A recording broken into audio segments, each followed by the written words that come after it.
Assalamualaikum warahmatullahi wabarakatuh. Waalaikumsalam warahmatullahi Ya, wabarakatuh. selamat sore teman-teman. Yang saya banggakan, puji syukur kehadirat Allah Subhanahu wa Ta'ala atas rahmat dan karunia-Nya. Kita semua dapat berkumpul di sini dalam keadaan sehat untuk mengikuti diskusi kelompok agenda 3. Saya Ayu Lukita, NDH 17, di sini bertindak sebagai moderator dalam sesi diskusi ini. Terima kasih atas kehadiran teman-teman sekalian. Sebelum memulai presentasi, silakan masing-masing memperkenalkan diri ya. Mungkin dari Mas Agus. Baik, terima kasih Ibu Moderator. Perkenalkan, nama saya Agus Rahman. Instansi saya dari Inspektorat Indramayu, jabatannya Auditor Ahli Pertama. Terima kasih. Baik. Ya, selanjutnya Mbak Ayus. Terima kasih Bu Moderator. Perkenalkan, nama saya Ayu Miladiana Aslamia. Saya biasa dipanggil Ayus. Saat ini saya ditempatkan di bagian perekonomian Sekretariat Daerah sebagai analis kebijakan. Terima Baik. kasih, saya kembalikan ke moderator. Baik, selanjutnya Mbak Nica. Terima kasih Ibu Moderator. Saya Nica Septia Melinda. Saya sekarang di bidang infrastruktur penyehatan lingkungan Dinas Perumahan Kawasan Permukiman dan Pertanahan. Terima kasih. Oke, selanjutnya Mas Lilik. Ya, baik, terima kasih Bu Ayu. Perkenalkan semuanya, saya Lilik Soeharto dari Dinas Tenaga Kerja Pemerintah Kabupaten Indramayu. Jabatan saat ini sebagai mediator hubungan industrial ahli pertama. Oke. Ya, di sini kita akan diskusi tentang isu pelaksanaan penyelenggaraan pemerintah dalam upaya mewujudkan smart governance, penerapan SPBE di beberapa instansi di pemerintah Kabupaten Indramayu. Topik ini sangat menarik ya dan relevan dengan kita sebagai ASN di instansi masing-masing. Oke, di sini kita akan pertama kita membahas garis besar isu. Ada yang mau menyampaikan isu secara garis besar?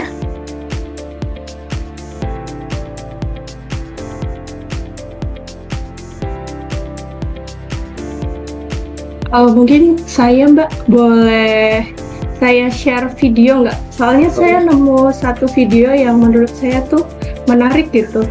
Kayaknya bisa jadi pemantik kenapa Pan RB nyuruh kita menerapkan SPBE gitu. Saya Iya. izin share screen ya. Boleh.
Nggak ada suaranya ya? Gak ada suaranya ya? Kira memang nggak ada suaranya. Ada. Jadi dari video itu tuh tadi ada kan slide ditampilkan bahwa negara kita itu kalau indeks digitalisasinya itu ada di urutan ke-77 dari 119. Terus skornya itu hanya 38 koma sekian dari skor sempurnanya itu 100. Itu kan sangat rendah sekali ya sebenarnya ya. Nah, ini tuh menurut saya dari pandangan saya setelah 3 bulan bekerja sebagai CPNS di sini tuh iya sih relevan ya, soalnya ternyata masih banyak ASN yang kayak belum melek digitalisasi, terus juga masih enggan untuk mencoba belajar gitu. Nah, tapi bersyukurnya adalah ternyata pemerintah pusat itu sudah mulai nge-push kita untuk belajar menerapkan digitalisasi dalam pekerjaan sehari-hari kita gitu. Kalau boleh lanjut, saya boleh jelasin penerapan di kantor saya ya. Ya, silahkan. Contohnya kalau di Sekda itu sekarang yang paling sering kita gunakan itu kayak udah jadi hal paling dasar dan semua pegawai harus bisa, meskipun yang tua, yang muda, itu yakni penggunaan Srikandi dalam proses surat menyurat. Nah, itu kenapa Srikandi ini memenuhi aspek SPBE, dimensi SPBE, itu karena dia itu yang pertama memenuhi aspek digitalisasi proses tata kelola.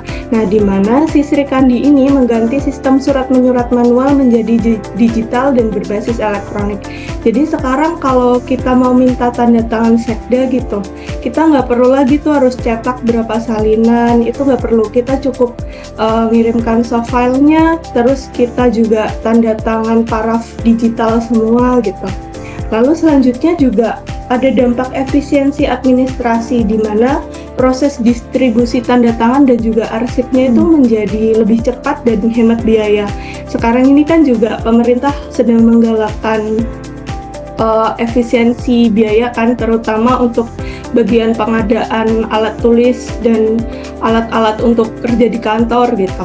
Nah, ini bisa jadi salah satu solusi pendukung juga selama pelaksanaan efisiensi.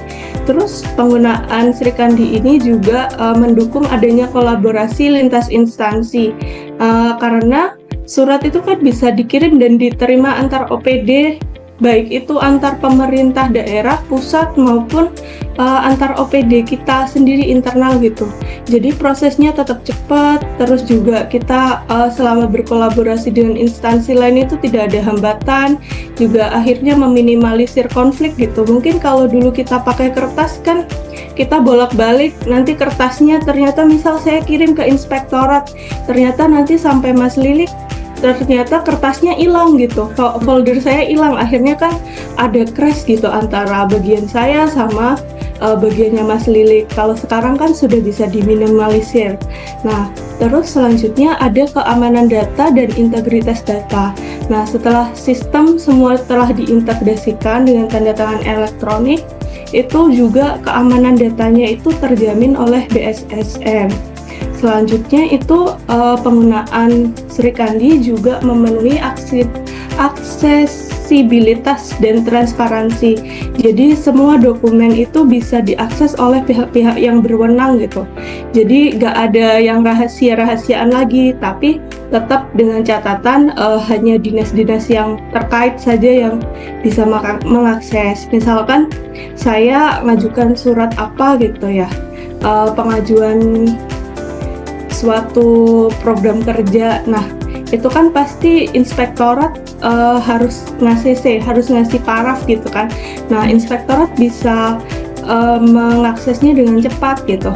Jadi Mas Agus tuh nggak perlu kontak-kontak ke saya, neror-neror terus karena mungkin kerja saya lambat gitu kan. Karena semuanya sudah terbuka dan bisa diakses oleh semua pihak.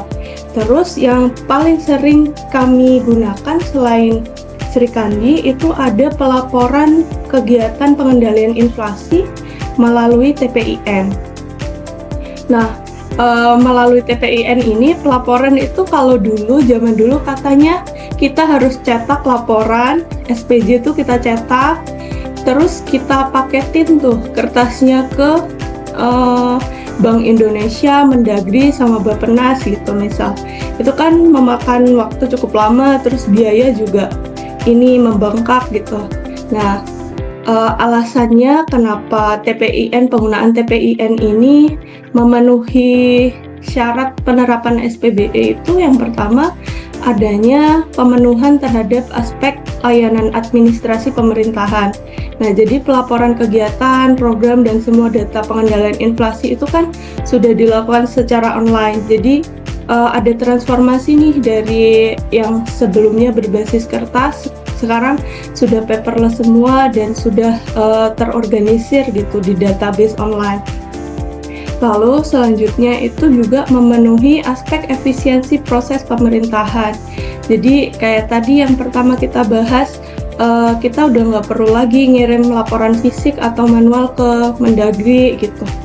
Terus juga kalau ada perbaikan atau apa, itu kita bisa langsung dapat notifikasi dari aplikasinya. Jadi itu memperpendek alur birokrasi. Jadi pelayanan dan juga pengambilan keputusannya itu bisa menjadi lebih cepat dan efisien.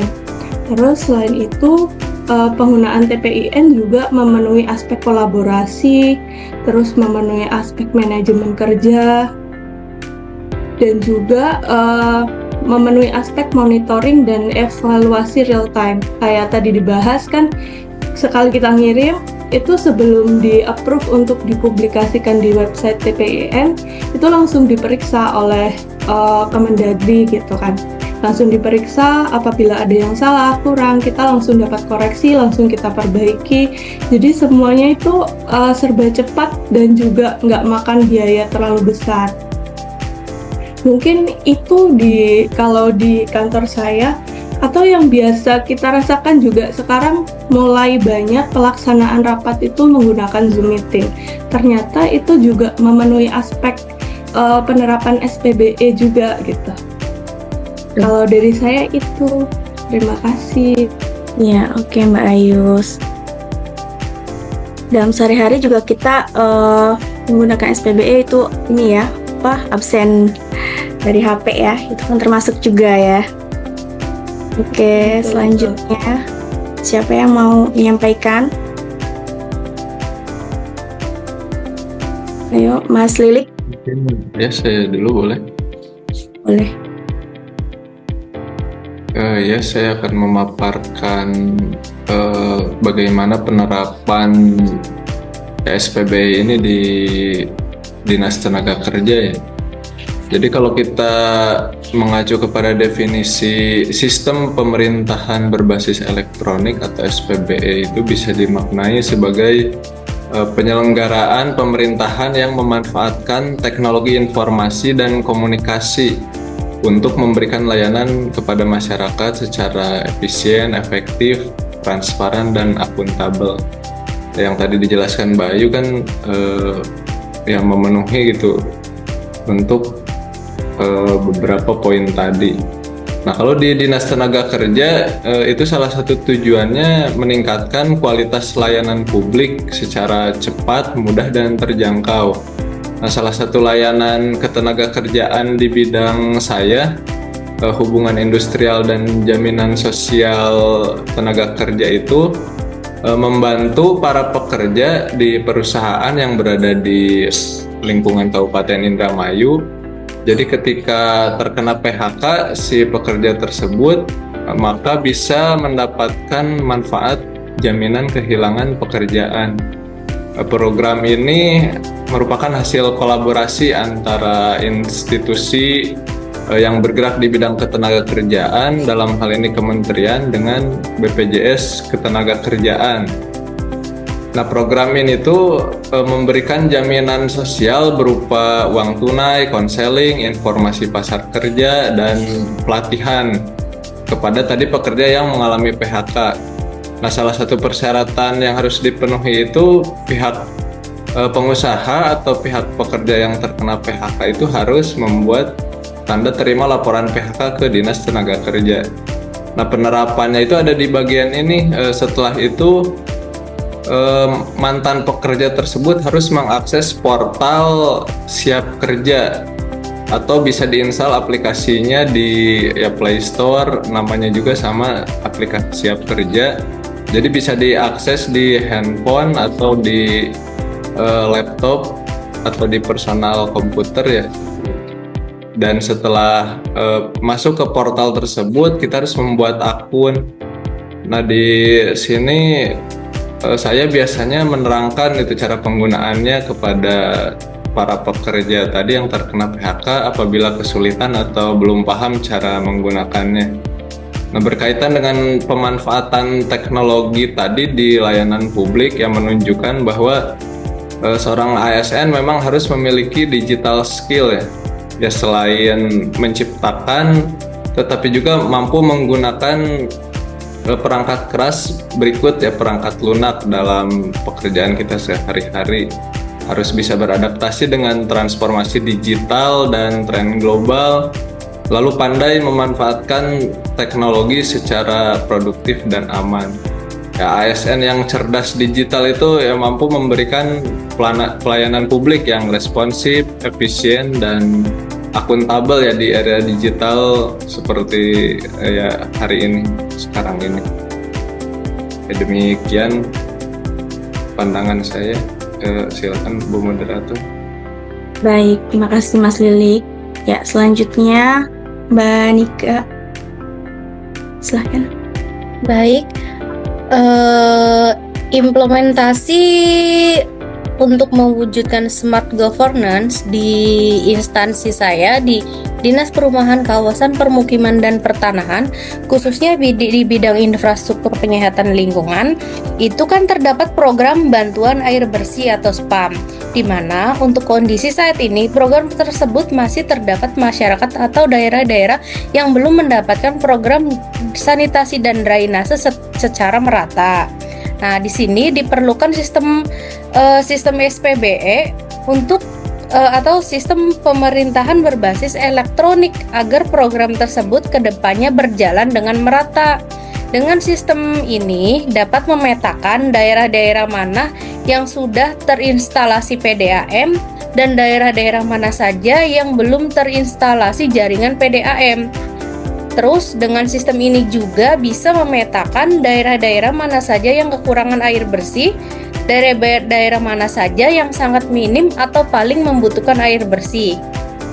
Nah, dengan adanya sistem berbasis elektronik ini sebagai pedoman atau dasar pegangan program SPAM untuk periode tahun-tahun berikutnya. Sekian. Baik, Mbak Nika. Terima kasih. Selanjutnya Mas Agus, silahkan. Oke, terima kasih waktunya Ibu Moderator.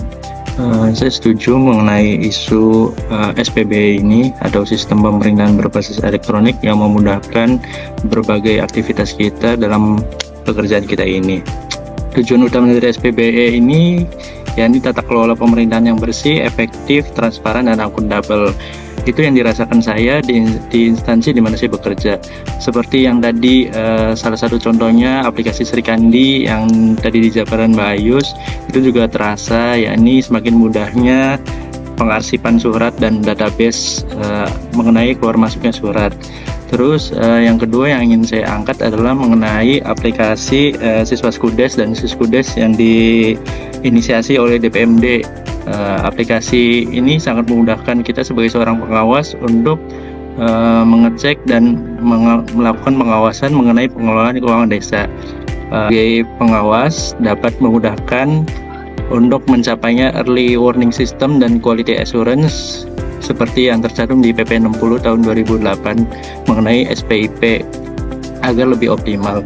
Selanjutnya saya berharap dengan adanya SPBE ini dan peningkatan sistem ini dapat mencapai sistem pengelolaan keuangan yang semakin akuntabel dan tercapai pemerintahan yang bersih dari KKN. Mungkin sekian. Baik, terima kasih Mas Agus. Ya, kalau dari saya sendiri sebagai dokter gigi di Puskesmas, SPBE ini yang saya rasakan yaitu yang pertama RME, rekam medik elektronik.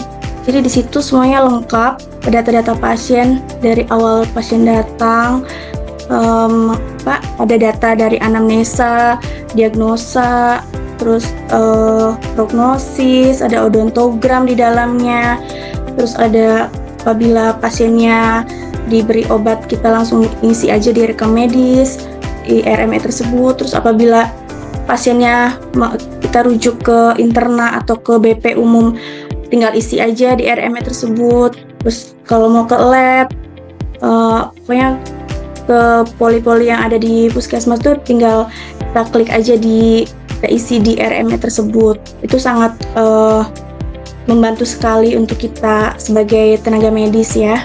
Udah gitu, selanjutnya ada ASI SDMK yang saya rasakan juga. SDMK itu Sistem Informasi Sumber Daya Manusia Kesehatan, di mana sistem informasi ini yang dikembangkan oleh Kementerian Kesehatan untuk mengelola data dan informasi terkait tenaga kesehatan di Indonesia, mulai dari data individu, data fasilitas kesehatan, hingga data pelatihan dan kompetensi. Seperti itu. Baik, di sini selanjutnya ada yang mau disampaikan lagi nggak? Ada yang mau menambahkan? Saya mau menambahkan, Mbak, mungkin lebih ke menyimpulkan ya. Boleh. Kalau dari yang saya tangkap dari diskusi kita tadi tuh ya, sebenarnya meskipun program-program yang kita terapkan itu beda-beda sesuai dengan tupoksi masing-masing instansi, itu kalau kita lihat-lihat nih, sebenarnya dari semua pemanfaatan teknologi tersebut tuh itu mengarahkan kita untuk menjadi ASN yang cerdas gitu. Kita harus bergerak dari ASN mungkin yang dulu kerjanya serba tradisional gitu. Sekarang kita harus benar-benar berubah menjadi smart ASN supaya cita-cita pemerintah tuh untuk membentuk smart governance itu bisa benar-benar terwujud. Nah, kalau smart governance itu benar-benar terwujud 100%, itu kita mungkin bisa ya bertransformasi cara kerja kita di seluruh pemerintah daerah tuh jadi lebih modern, efisien, terus juga orientasi pelayanan publiknya juga lebih maksimal. Itu akhirnya tuh bukan hanya soal digitalisasi aja ya ini ya, tapi juga tentang reformasi birokrasi yang berkelanjutan dan memberikan dampak nyata bagi masyarakat gitu. Ya. Kalau dari teman-teman ada pandangan lain nggak? Baik, Sepakat dengan Bu Ayu. sepakat ya. Ada yang ingin menambahkan lagi? Apa sudah cukup? Cukup ya? Oke, terima kasih teman-teman. Demikian acara diskusi kita sore ini. Saya harap diskusi ini dapat memberikan manfaat dan wawasan baru bagi kita semua. Terima kasih atas perhatiannya. Mohon maaf apabila ada kekurangan. Assalamualaikum warahmatullahi wabarakatuh. Waalaikumsalam warahmatullahi wabarakatuh.